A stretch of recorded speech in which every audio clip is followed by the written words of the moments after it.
Okay,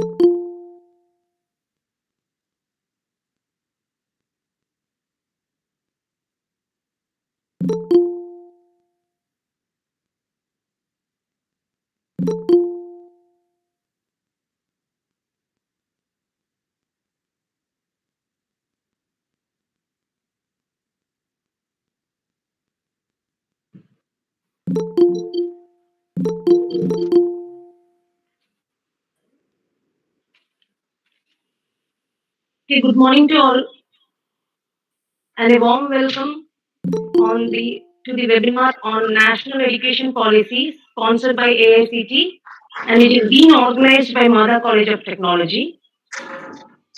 This today being the fifth session of the webinar, and the topic for today's session is Making India Skill Capital of the World. It is to be scheduled from 10:30 to 11:30. Before we start with the session, let me brief about the chair and the expert.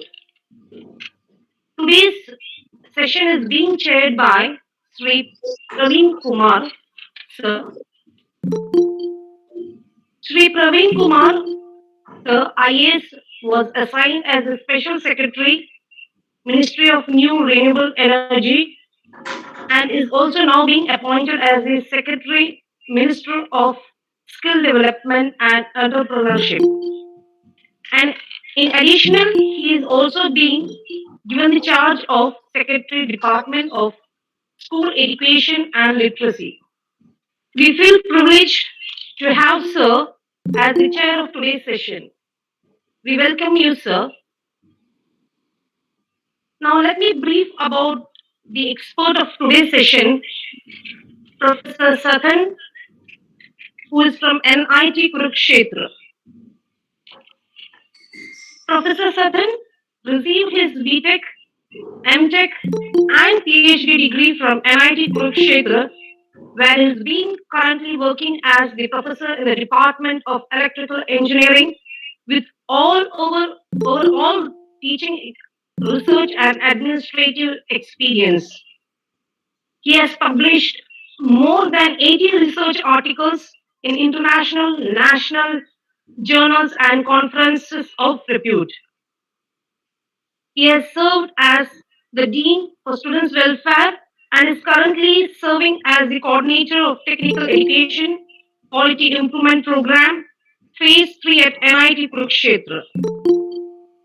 At the national level, he has served as the chairman of All India Board of Technician Education of AICTE and also as the president's nominee for faculty selections at NITs across the world. He is serving on various high-level committees, bodies, task forces as member, chairman at the national level. He's traveled to many countries for various academic interactions and has delivered talks in reputed international conferences. We feel privileged to have Sir to continue with today's session. We welcome you, Sir, to the session. Sir, you could please take over the session. All right. Thank you. And a very good morning to all of you. I hope I'm audible to you very clearly. Yes, sir, you're audible. Thank you. Thank you. So you can continue. Yeah, very good morning to Praveen sir, in case he joined in, and to all the faculty and students who are connected in this particular talk. And as Madam was briefing this whole webinar, the whole this is on new education policy, and this particular session is on skill education primarily, and how can we look forward to India becoming the skill capital of the world. So, if you talk of the new education policy, let me say my PPT. I'll take you through the PPT. Just a minute.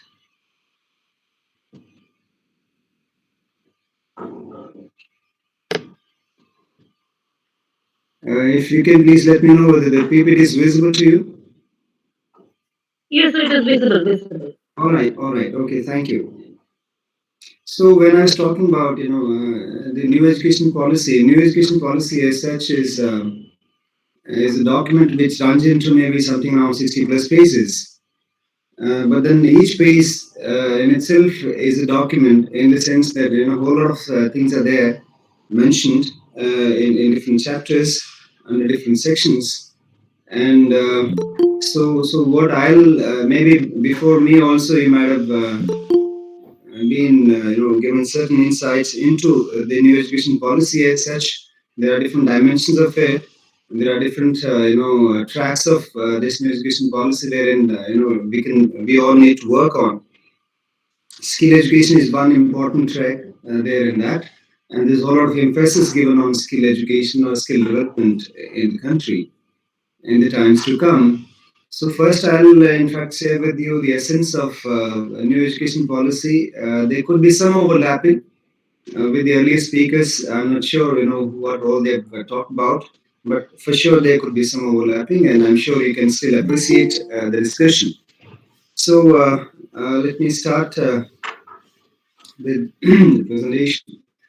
If we talk of the essence of NEP, see the first bullet point, I've taken certain aspects of it. I'll discuss, and then after, obviously, I'll come to the skill development part of it. So, students, the policy talks of students' holistic development.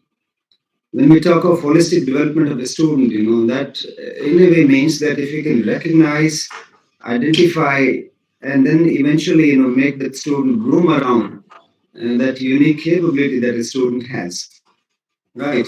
And providing the education along with making the student an all-round citizen, who is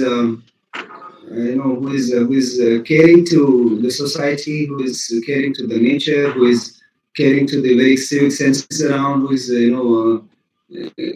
careful of the sustainability of whatever we are doing, and a good human being, in fact, so that's the whole idea, who is compassionate towards not only the society but nature even.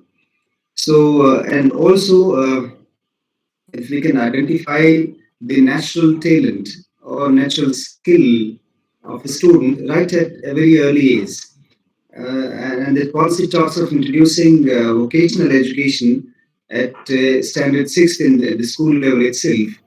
As the idea is, if we can identify, wherein a student has a passion for, inclination towards certain skill sets. So once that identification takes place, then we can, carry forward that all through his education or higher education in the school and beyond the school in higher education setup as well. So that in a way will lead, possibly to that student acquiring or doing really very good in that particular area if he or she is having certain liking for that particular skill. Otherwise, unfortunately, if you look at today's scenario, a major chunk of our students, they are really very confused until maybe a very late stage in their education, that they realize that okay, something that what they are studying is not of their taste. So, but then they are there into that particular profession or a stream by way of maybe parental guidance or some friends this thing, or by way of whatever reasons, but not by choice of their themselves. So, but then then there is no way out. Once you are into it's a very rigid system. Until now. So, the idea in new education policy is to identify, and then after the natural talent of a student, a natural skill of a student at a very early age, and then try and provide the student kind of an ecosystem wherein the student can take forward his or her passion all along his studies, and eventually becoming really excellent, doing excellent in that chosen field of skills. So the policy lays a whole lot of emphasis on students holistic development, and this system of 5 plus 3 plus 3 plus 4 is also around the very restructured. Otherwise it's 10 plus 2 in a way nowadays, but then this 5 plus 3 plus 3 plus 4, the very restructured concept is to provide the student again, to kind of, take the student in an early age, let's say 3 years on, take him through. the foundational stage, which is the initial 5 years. Then the preparatory stage, let's say initial 5 is this 5 is up to kind of class second, LKG, UKG, and all that stuff.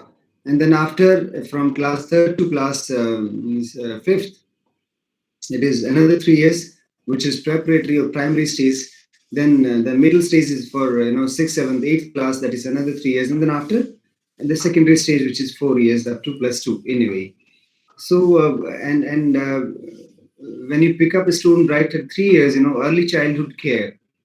Then these 5 years, which is the foundational stage, the education is to be, should be provided in the mother tongue, because that is where the student feels really very comfortably, and he or she can try and understand the concepts very very easily. And then this three education formula, mother tongue along with an English and Hindi, maybe if we provide this kind of education, the student is likely to do better, obviously, right? And that is why it is the foundation stage, and then after all these stages. So this concept is from that point of view, that can we make a student comfortable around studying, whatever he or she is studying by choice or maybe by liking. Then this policy talks about in a big way around multidisciplinary approach. Right. These tight compartments that we are working until now, we've been working, in fact, that that is this maybe engineering, or maybe sciences or humanities, and this and that. So these very sharp boundaries, this policy talks of doing away with. Right. There's no hard separation between all these streams.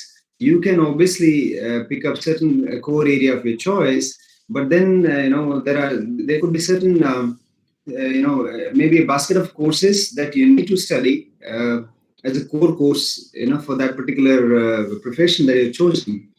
Right. But then around that, you can pick up any subject of your choice. For example, if we are, at NIT, our students are studying engineering disciplines. So, for any discipline of engineering, there is certain core requirement. Fine, a student has to study those subjects around that core requirement. That's okay. But then there could be, flexibility in terms of electives, open electives, or program electives, whatever you can call it. A student can opt, credit certain courses, maybe even for that matter, music, or maybe some other course, for instance. So that flexibility should be provided in terms of certain baskets of courses, which is a core requirement. Then there could be, certain additional electives around the core, around the subject itself. And then there could be absolutely open choice, open electives in terms of, the subjects. Right, and they may be running across all disciplines, all streams, not necessarily only engineering. Right, it could be humanities or arts or sciences or anything for that matter. So this policy, in fact, in terms of multidisciplinary approach, provides this flexibility, and not only in terms of these subjects or choice of subjects, but also between curricular and extracurricular activities, etc. I mean, that means, extracurricular is in this policy in a way no extra. So that's built into the policy itself, built into the education itself. So while kind of you're doing anything as part of extracurricular, so that becomes, or that gets credited into your academics. Right. Maybe it's a sports course, or maybe the sports activities, or cultural or technical or whatever a student is taking part in. Everything gets or woven into the education, the very academics in the curriculum itself. Right. There's nothing what is called as an extra. So that's also something very good. And this approach between vocational and academic streams. So. Vocational education until now primarily be provided by ITIs and maybe certain skill sector councils, sector skill councils, that are there, as part of maybe something on 40 plus sector skill councils, which take care of certain skill thematic, certain skill areas, and that they are providing also the trainings, primarily looked after by this Ministry of Skill Development, which is a separate ministry now. So they are also providing these, taking care of vocational training or skill development trainings. But then earlier there is not to be a smooth movement between the vocational education and the mainstream education. Right, because of whatever reasons, maybe because of this very societal mindsets, that something, that vocational education is little, in a way inferior to the mainstream education, and that's what we used to have, kind of thinking around, or maybe the very admission criteria to, provide ample choice for the students who are doing vocational education to move forward up there in the mainstream education. So that was also not there. So, but then this policy talks of, taking these students also along with in the higher education whenever they wish to, or while they are there into mainstream education, they can take a drop out maybe and come go and join certain job somewhere, or acquire certain skill training somewhere and come and join the mainstream education back where they left it from.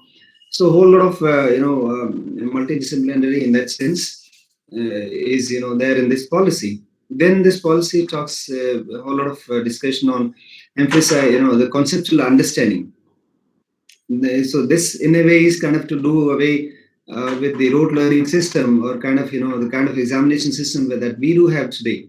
We set up certain some number of questions, and those questions in a way are so very direct, that they don't require any critical thinking or any kind of problem solving skills, right? So or maybe clarity of concepts. So this policy talks of doing away with this kind of system as well. Can we focus on the conceptual clarity, providing conceptual clarity to the students, and also examining or assessing the students around the concepts only. We need to set up as a faculty some kind of questions that require the student to give it a thinking, and then only he or she will be able to attempt, not a kind of a direct kind of questions. So that is also a whole lot of focus on this. Then flexible learning environment. Flexibility, one is in terms of the subjects of choice, right? A student has got a whole lot of kind of choice, will be provided ample choice to pick up the subjects of his or her liking, besides the main core, requirements. That is one thing. And the flexibility is also in terms of maybe picking up and changing maybe one's choices as one moves along in studying, and in terms of multiple entries and multiple exits as well. Right, a student, let's say, takes admission in a 4 years degree course, for example, engineering, and he or she is, for some reason, maybe for personal reasons or for financial reasons or for whatever reasons, is willing to take an exit at certain stage, and those exit points also the institution have to define. I hope I am available to you. Yeah, somebody can Yes, please. yes, Okay. yes, Yes, sir. Because this Your online presentation is system, being seen, sir. yeah, because this online system, you just don't get to know unless you ask and somebody responds to. Anyway, thank you. So flexibility, in terms of multiple entries and multiple exits. But then while deciding those multiple entries and multiple exit points, the institutions will have to take a call. Let's say 4 years BTech degree, if we provide an exit after the first year, then is the student have we made the student capable enough, competent enough to maybe pick up a job outside, having done 1 year of engineering. You provide a student with this maybe a certificate, right, and certain skill sets, that is expected of. At the end of second year, maybe, or at the end of third year, you provide some diploma, advanced diploma, and obviously within the 4 years, you provide a degree itself. So at every exit point, the institution will have to so design the curriculum that there is some sort of mapping of those exit points with the employability opportunities there outside, whether it's in industry or maybe in some other NGOs or in government setup or wherever it is, the public sector. But then it is not merely kind of deciding on the exit points. Okay, fine. Let the first exit point be after second year, or the second exit point be after third year. Not like that. It cannot be random. It has to be that at every exit point, until that time, what is your curriculum? What the students has studied. What kind of skills he has acquired. He has acquired, so that one can get a job outside. So this sort of mapping and the curriculum and the kind of smooth sailing or connectivity of the curriculum from first year until the last year. So everything is to be done from that point of view, and so that the exit points are so smooth, and that you can say until this point the student is capable enough to take up such and such kind of jobs. So that way we are kind of making the student acquire those skill sets which make him comfortable or her comfortable in picking up certain employability. Then extensive use of technology. This policy talks of making use of technology in a big way, whether it's the education primarily we're talking about. Otherwise, technology anyway is there in every aspect of our life. We cannot in a way live without using technology every day around, and almost every moment around. We're using technology. We do have smartphones, we do have these all laptops, and we are kind of doing some sort of browsing, searching this and that, or maybe all devices that we're wearing today, they are connected with the internet in a way. So 24 hours technology is there around us. But in education also, can we bring in technology in a big way, and through that can we remove these language barriers and providing access to Divyang students or any other student for that matter across the geography of the country. Right, a student might be coming from whatever background, whatever geographic location, right? Or whatever maybe disadvantage he or she is having, but still, can we think of using technology to provide quality education, quality content to the student? Can we make that available? And for us as teachers, also that responsibility lies onto us as well to develop very good content, in terms of videos, in terms of PDFs or whatever it is, for the students of our country. And there's a lot of scope for the industry also to come up with some solutions around using technology in education sector. And in fact, there are a whole lot of enterprises that are coming forward, in terms of providing solutions or platforms for using technology into education. And we as teachers, if we want to stay relevant in the times to come, so we will also have to change. We will also have to be technology savvy. We just cannot be going with the chalk and duster and blackboard system that we are used to. We will have to change. We'll have to see the classroom of tomorrow are going to be really very smart in terms of the use of technology, in terms of maybe while we are teaching through the conventional method, we need to switch over to playing a video, and then after maybe some animation, some quizzes, this or that. So technology is going to play a big role, and that's also going to remove the language barriers. Wherein, let's say, if I'm delivering this talk in English, somebody might be listening this talk for that matter in Malayalam. So this kind of translation would be taking place in the real time. So we're talking of providing such sort of technology use, and the policy talks of that. It will be available, in fact, in the times to come. Then critical thinking and creativity. I think I've already discussed this point and on. Okay, to encourage logical decision making and innovation, can we, develop these problem-solving skills? Can we develop some sort of innovative thinking among the students? Our students are no less than anybody in the world. In fact, there's no dearth of talent in our country. Only thing is, we need to motivate and inspire them to think innovatively, to come out with in case, and we need to encourage our students in case they do have some brilliant idea.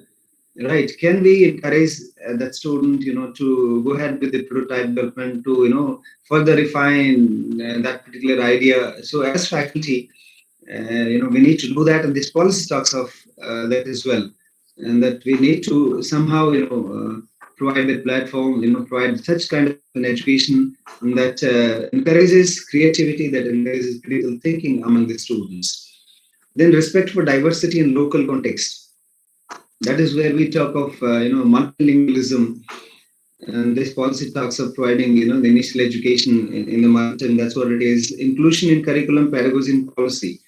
And in case there is some uh, this policy talks of kind of providing an education to the students, which Anyway, this, whereby the students can take up some problems of the area of the near vicinity, or of the people in the surroundings, and provide solutions to those problems. Or maybe they can, if there could be some very skillful artisans available, or technicians available, or people available in the traditional arts, so very skillful, right? So can we try and connect those people, those local artisans, to our institutions, and make our students learn those skills, which are available. Might be that local artisan might not have gone through a formal education, but then that doesn't matter.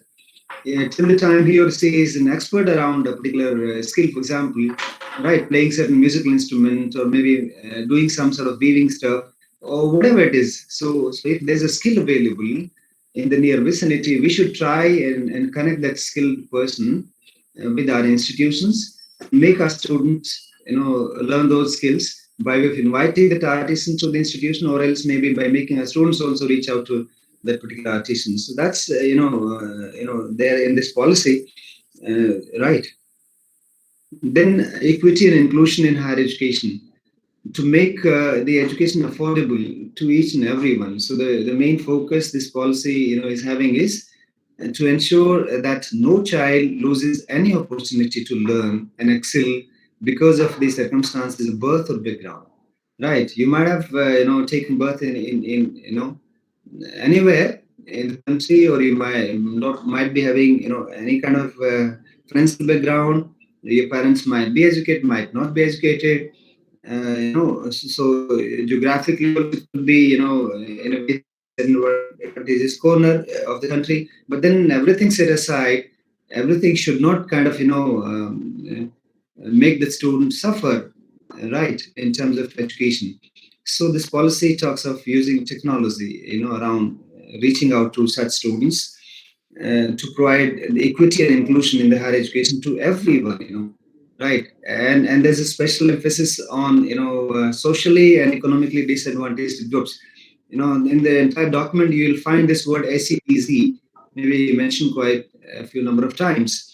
So socially and economically disadvantaged groups. So that disadvantage might be because of maybe your gender itself, because of your socio cultural backgrounds, or because of the very geographies and where you come from. Geographical identities. Maybe somebody is from up north, down south, northeast, or whatever it is, or maybe you're having certain disability. But then everybody, every student across has to be provided quality higher education from right school level until higher education. The policy talks of that, but how that has to be done, what all are the impediments, what all are the problems involved in, and what are the challenges and issues there with in front of us.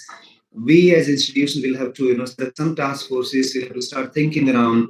Obviously, there are people, there are committees working around these implementation aspects of the policy. But then we also, in the institutions, have to start thinking, start debating, start doing some brainstorming around this new education policy document.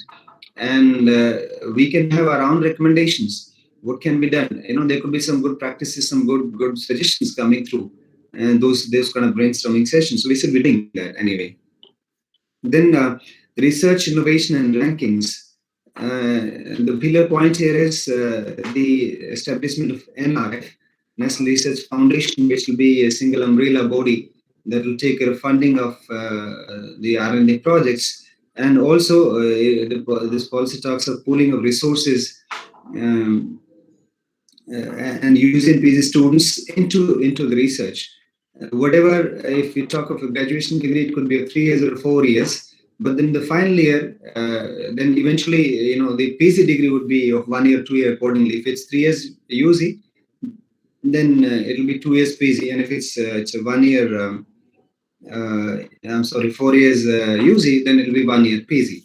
So this policy talks of involving the undergraduate students also into research, kind of inculcating those kinds of habits, research habits into our students right at an early age. Otherwise, until now, we are kind of, in a way, not involving our UG students into research. It's primarily the PG and PhD students only who are there into research. So can we try and take advantage of this very talented pool of students who are there into all these good institutions, and they're really very talented, brilliant students. So they do have the energy, they do have the passion also. So if given the right directions, they can really do wonders in doing research, in doing some sort of innovative projects also. And the ranking, obviously, we need to rank the institutions. The policy talks of graded rankings, graded autonomy, and and there'll be certain privileges of the institutions as per their grades or ranks, irrespective of a government or or a private sector, whatever that institution may be, whether it's a government sector institution or a private sector institution. So there'll be all equal standards for everyone, and the body that will be taking care of providing accreditation or maybe rankings would be absolutely fair to all variety of institutions, government or private, whatever it is. There's no kind of separate set of rules for. Then integrated higher education system. This policy, talks of integrating the school education with higher education and also the vocational education with the mainstream education very smoothly. Right, this movement from school to higher education, vocational to higher education, or maybe for that matter, from mainstream education also can come down to vocational education. So the identification of the natural talent of a student at the early age, then after taking it forward until the higher education. So there is smooth integration of the education from school until the higher education, or all these verticals, whether it's vocational education, some other education. So there is this point there in this policy. Then governance and regulation. There'll be only one body now. We do have UGC, we do have AICT. So the policy talks of having only one higher education commission of India. Under that, there will be four verticals. One will, kind of take care of the setting up of some standards, quality standards, and all. There'll be one vertical around maybe accreditation and such kind of ranking, assessments, etc. There will be one vertical that will look after the funding part of it and assessment, etc. So these and that will be fair to every institution, irrespective of any, whether it's a government or a private. Promotion of Indian languages, arts and culture, multilingualism, local arts and crafts. I think that I've already talked about. So this policy promotes this. Now, when we talk of skill education, this was in a way, the salient points of the new education policy as such, and specifically to the skill education when we talk of. The vision is to make the youth self-reliant through skill-based education. That is what the topic is. In fact, can we make our country the skill capital of the world? But when we talk of making the country skill capital of the world, then we need to do, what we need to do. In fact, what kind of skill education do we need to provide to our students? And in that sense, this policy talks of introducing the vocational education at the school level, that is standard sixth onwards. Right, primarily because of this very reason, that in case a student picks up a particular skill, one has to pick up a skill anyway, for sure. This is just, for the sake of mentioning that maybe it's a carpentry, plumbing, electrical repairing, horticulture, pottery, embroidery, but it can be any of this, maybe a computer networking, setting up a computer network and trying fixing up the problems, if at all any, maybe around mobile set repairs, maybe around, any communication sort of issues, or maybe for that matter, even these robotics and all that stuff that are being used there in Industry 4.0. So any skill, or maybe coding for that matter, we're thinking of introducing coding right at this very stage itself, sixth standard. So if a student picks up a particular vocational stream at this particular age, then it's likely that by the time he or she comes out of the school, he would have acquired fair enough skill, to be competent to pick up maybe a job. And if he takes further into higher education, then at the end of maybe graduation, by the time he finishes it off, he will be, fine tuning that particular skill to the extent that he'll be capable to pick up any job, not only within our country, but also outside, anywhere there in the country. right? And there are these standards, that we talk of. Anyway, we'll talk in next slides. And that we align our vocational education or skill education around the international occupational standards, right? If we do some sort of case study of different countries, so what all are the different occupations available? For example, plumbing itself, or maybe electrical repairing. So, what are the standards of these occupations there in those countries? What are the requirements of these occupations there in those countries? What kind of skills we need to provide so that they become, in fact, eligible to pick up those professions there in those countries? So, those sort of mapping with our skill sets, our standards, and then accordingly we need to educate our students. So, the policy has set a certain target of because until now it's been really very less percentage of students or our youth that are into vocational education, but this policy talks of increasing that percentage substantially high, say at least 50% by 2025 or 2030, I suppose it should be. Maybe it's there. Hello, yes. Yeah, so these are some of the points, important points that, in fact, they're available on national skill network as well. So the policy, the vision for balanced education that I've already talked of, for holistic education, which is socially meaningful and aspirational, right? Socially meaningful. I mean, that in a way connects the student to the roots as well, to the society, to the nation, right? To make a student a global citizen, a citizen who cares for not only oneself but also the society and the nature and the country as a whole. Then reimagination of vocational education, sensitization for building competencies. So I have already talked of this, that vocational education is no more inferior, and that is what we need to sensitize our society around. And we need to provide ample chances for the students who are doing vocational education to move into the mainstream education, right? So, and these are the references. These are the section 16.3. This point is discussed in the policy document. Under 18.3, this point is there. Inclusive, interoperable, interdisciplinary, and outcome-based education. Right, and that is where I was talking about this one. There's one vertical under HECI, our Education Commission of India, will be the General Education Council (GEC), and that's going to frame the graduate attributes. A student, a graduate should be having these kind of qualities, these kind of attributes, and like that, there should be some sort of faculty attributes also. As a good faculty, what kind of attributes should you be having? And then National Higher Education Qualification Framework, NHEQF. This word also you'll find it there in that. Will be formulated by ZEC, and it will be in sync. It will be in alignment with the National Skills Qualification Framework (NSQF). There are these levels from 1 to 10, right? This NSQF levels, National Skills Qualification Framework, right? 1, 2, 3, etc. They are up to school level, and then after it goes even up to the PhD levels. So if we have these skill sets available in a student, right, even if you just forget about degrees, but if a student qualifies up to skill set, let's say level 7, he has acquired those skills, so he becomes eligible for picking up any job somewhere in the country or outside. And these NSQF, levels or occupational some standards will have to be in alignment with the international standards.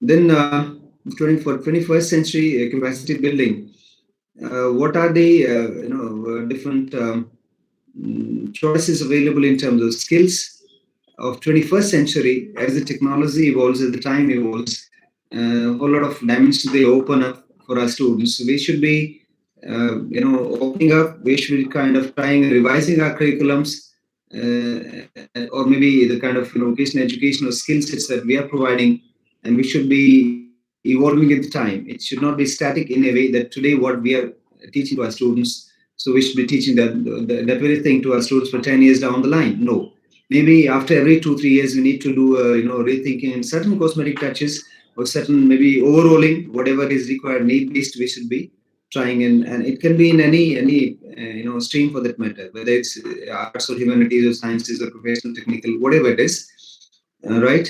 And along with those skill sets, these soft skills such as communication, discussion, debate, and or around that are also very essential, because the companies today, in fact, maybe even tomorrow, and they'll consider such kind of skill sets as an asset in the student.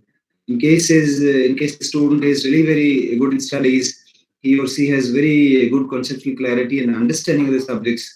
But if he is not able to put it forward, not able to present it where it is required to be presented nicely, so then possibly that student lacks somewhere, and maybe is not the fit person to pick up a job there in the industry. The requirements are such that one should be really very forthcoming, should be really very good at making the idea through to the audience in a very good way. Then school internships for skill appreciation and craft-centered learning. This we have already discussed, in fact, right from the school level on. As the sixth standard, you introduce this vocational education, and the policy talks of some 10 days, that are bag free. Either take the student to that, to the person, or maybe invite somebody there in that school, or exclusively there in the school itself. Though it's not easy to, set up everything, every infrastructure, to have all the trained teachers in a short period of time, right? But then there are, those challenges I'll talk of maybe in subsequent slides. Then professional development of teachers, that's also equally important. This policy talks of very motivated, energized faculty, right? So what needs to be done to make faculty motivated? What needs to be done, to have quality faculty in place in the institutions? So the common guiding set of national professional standards for teachers, NPST, will be developed by, it's expected by the very next year by the National Council for Teacher Education in its restructured new form as a professional standard setting body. This NCTA is to be it's been renamed as Professional Standard Setting Body under GEC, and they'll be developing some standards. In fact, we need to make the teacher a wonderful teacher by providing ample chances for training, right, around the futuristic skills. Now, whatever discipline we are into, but if these futuristic skills, maybe talk of artificial intelligence in terms of engineering or otherwise, we talk of big data, we talk of these robotics, we talk of 3D printing, a whole lot of other. We talk of natural farming practices for that matter. So around these futuristic skill requirements, we should be getting regular trainings as a faculty. Integration of vocational education with academic learning and formation of NCIVE. This NCIV is National Committee for the Integration of Vocational Education. How can we integrate vocational education into the higher education in a phased manner? At any point in time, the student who is studying vocational education can get into mainstream, or vice versa as well. The student into mainstream education can take up vocational education, take a break out, drop out and join certain vocational stream, do certain training, join some industry, come back to the vocational, the mainstream education. So these all flexibility is there in. There are whole ministries exclusively for this purpose.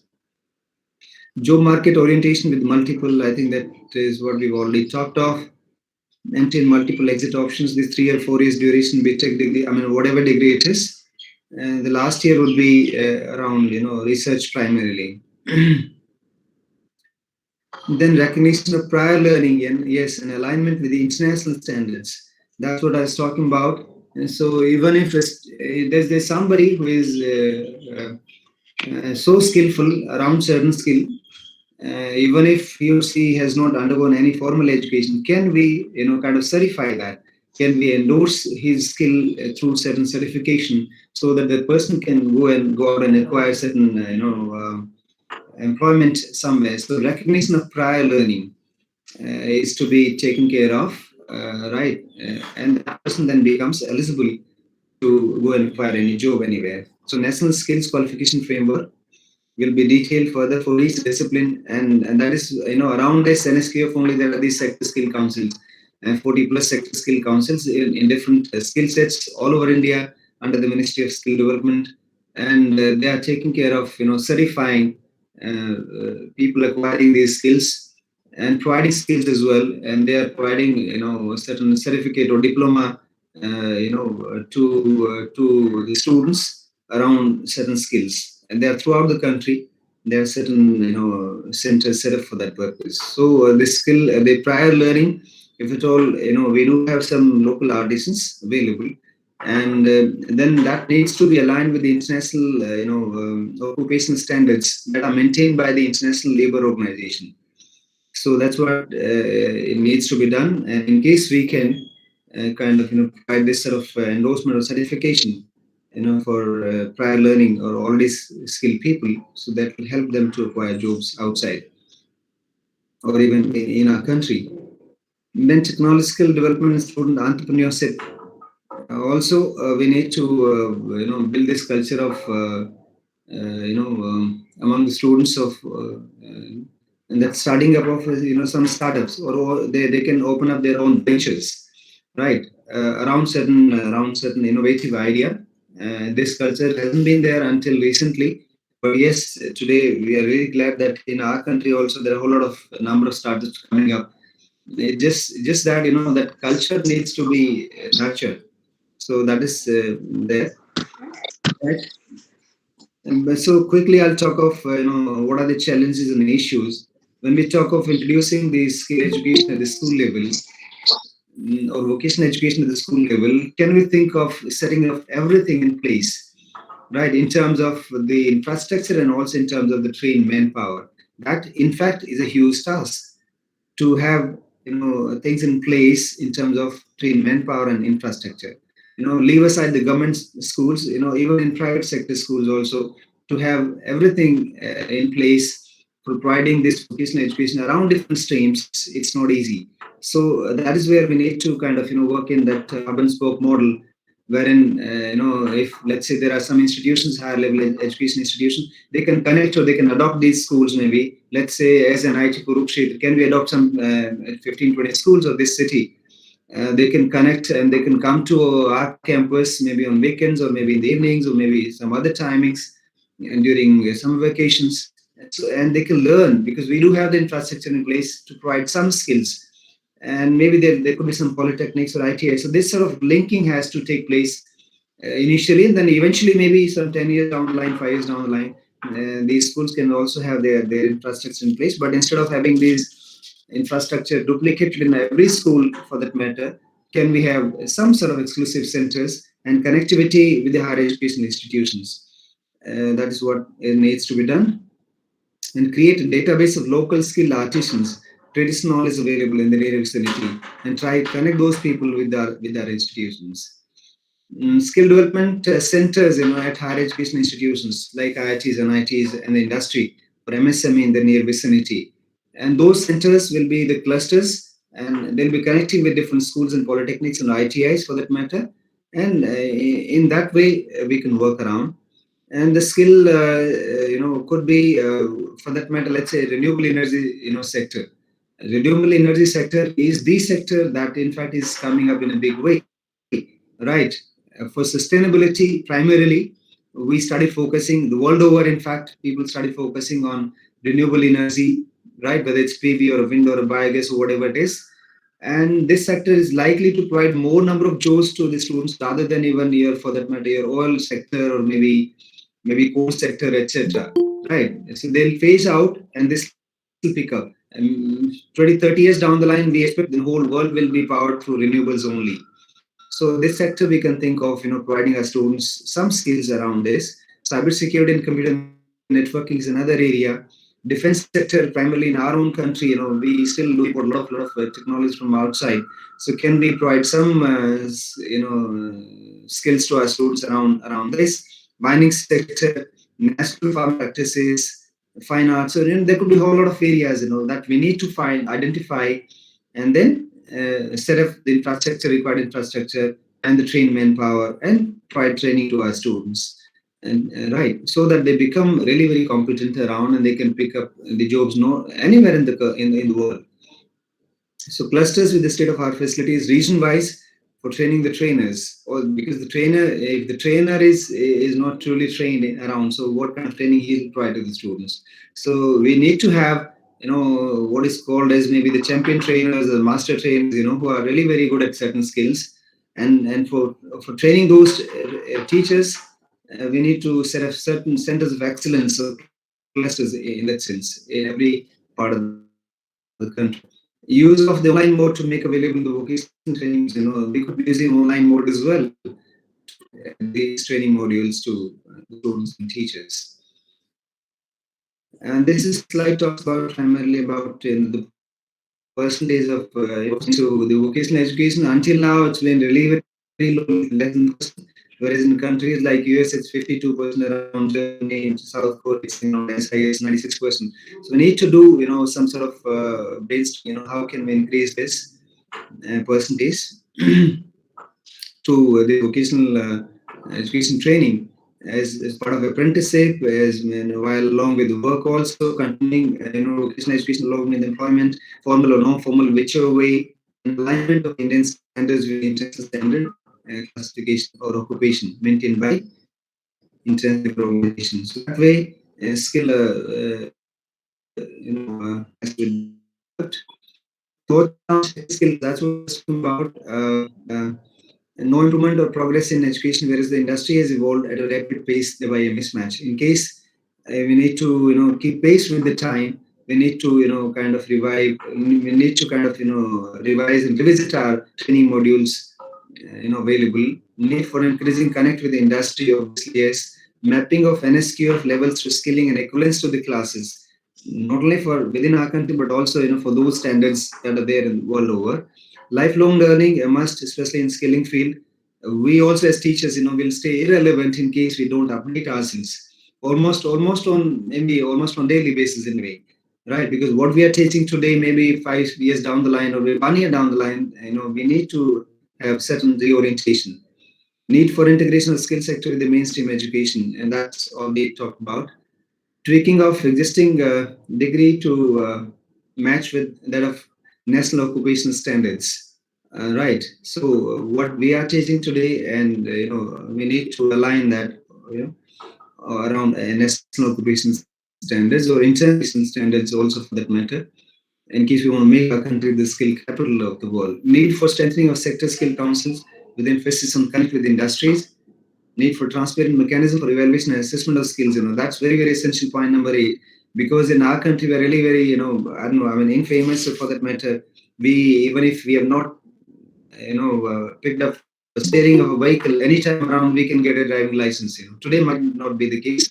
So we need to have a very transparent system of assessment of these skills. In case we certify that okay, so and so student is really competent in this skill, and he goes outside the country and picks up that profession, he should be really doing really good, or else we lose out on our credibility. So evaluation and assessment of the skills is really very important. A need for strong bonding between sector skill council and academicians. Yeah, that's right.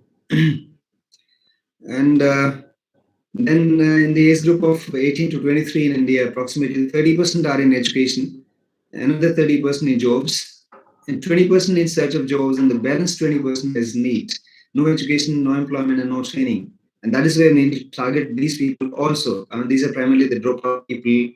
So can we provide skills to them as well? So, in the new education policy, there is this flexibility there in that. Importance of community colleges and need for their revival and popularity across India. This community colleges concept is around that only, that at any point in time, whether it's a slow learner, fast learner, exit, entry, etc., is absolutely flexible. One is studying, takes a leave, goes out, do certain job, comes again, joins, and like that. So sort of flexibility in terms of many things. Being part time and inbuilt multiple entry exit options, with theory being handled by the polytechnics. Primarily, it's kind of around polytechnics only, and practicals at the industry. Right. So this could be also one way out that we can take forward. Connect with the industries for the purpose of imparting training, adoption of schools by institutions that I've already talked about. These higher education institutions need to adopt this on the line. Let's say NIT can adopt polytechnics, ITI in schools like that, or polytechnic can adopt maybe some ITIs in schools. ITI can adopt certain schools only. So like that, so this sort of linking has to take place, so that we can leverage these resources, leverage technology. Right. So thank you with that. I think I've not made you suffer too much. Yeah, I'm still on time, within time. So, but then there is this quote I'll close by. Ravindranath Tagore, that you can't cross the sea by standing and staring at the water.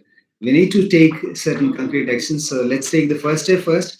Let's try, and that first step is trying to understand what this policy is all about, and then start kind of doing some brainstorming sessions in our institutions with our faculty and students on each aspect of it, and then see what can be done by the institutions in a short time, and maybe 1 year or 2 years, and after we can have long-term plan as well. So thank you so much for providing me with this opportunity to talk to you all, to say my thoughts around, and to engage this particular session. So thank you to the organizers, and I'm done with. And in case you have any questions, I'm really really open. I'll be happy to interact with you. Thank you so much.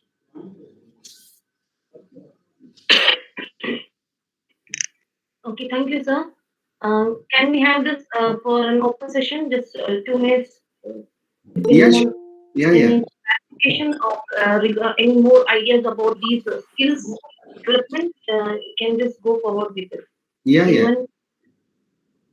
So you can, maybe anybody can unmute and ask the questions, or maybe share his or her own views, or you can also interact through chat box, whichever way is comfortable. Absolutely okay with me, no problem.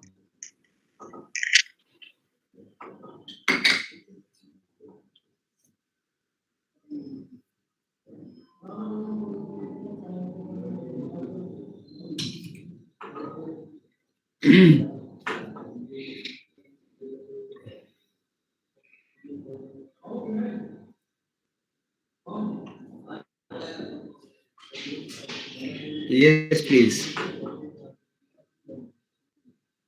Or else, I mean, what do I believe?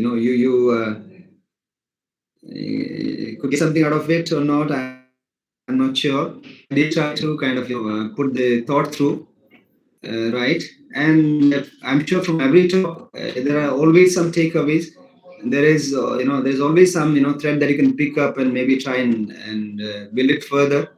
So this policy, or any policy for that matter, not only education policy, is as good as it is implemented. So if we try and implement this in letter and spirit, in its very very spirit, so if we try and put it to practice, so then only it will be successful, and as a first step, this is the way. This kind of webinars is a good initiative. These kind of sessions are a good initiative, and eventually we will be able to understand the policy in bits and pieces, though, and then try and do our own study, and think of what can be done, how we need to restructure our very curriculum, or maybe the style of teaching, and our connectivity with the institutions or industry in the surroundings. So otherwise it's 60 pages, but then these 60 pages, when it comes to implementation, it's not easy.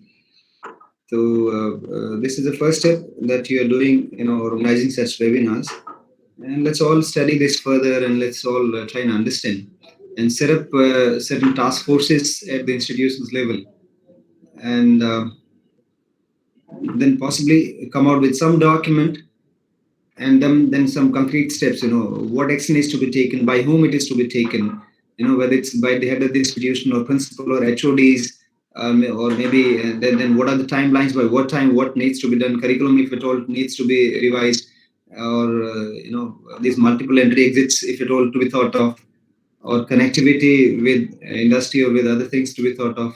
So it's thought that it should be and providing the kind of an education ecosystem that will make our country maybe the knowledge hub to the world, make our students capable of going outside the country, anywhere in the world, and being no less than anybody, would be competent enough, on par with anyone there outside. So that way, Atmanirbhar Bharat, in that sense, we can be, one day. Let's hope so. Right. So thank you so much. All of you who are sharing your appreciation through chat box. My idea was, to kind of, share a few bits and pieces of my brain with you.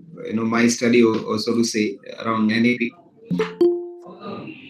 Right. So I'm available through email also, in case you want to connect to, or you have anything wherein I can help you out, or maybe I can be part of any contribution.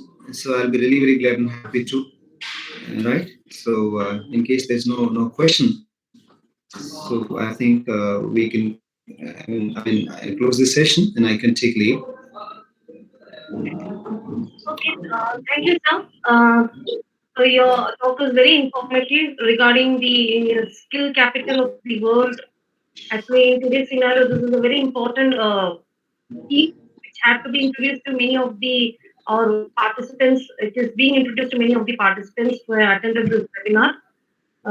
You're given a brief idea about the students' holistic development. You're given an idea of the restructured concepts regarding the skill development programs. You're given an idea about the multidisciplinary approaches and one very simple thing about the local artist, how to connect them to to the initiatives and how to reach these local artist ideas to the students. This is a very good concept which you are introduced. Uh, and another an idea about of the NPST, that is the National Professional Students for Research, which has to be restructured among the teachers, and then only we can implement this to the students. So this is a very informative idea, sir. Thank you, sir. Thank you for your the whole Thank you. clear by you, sir. Thank you, sir.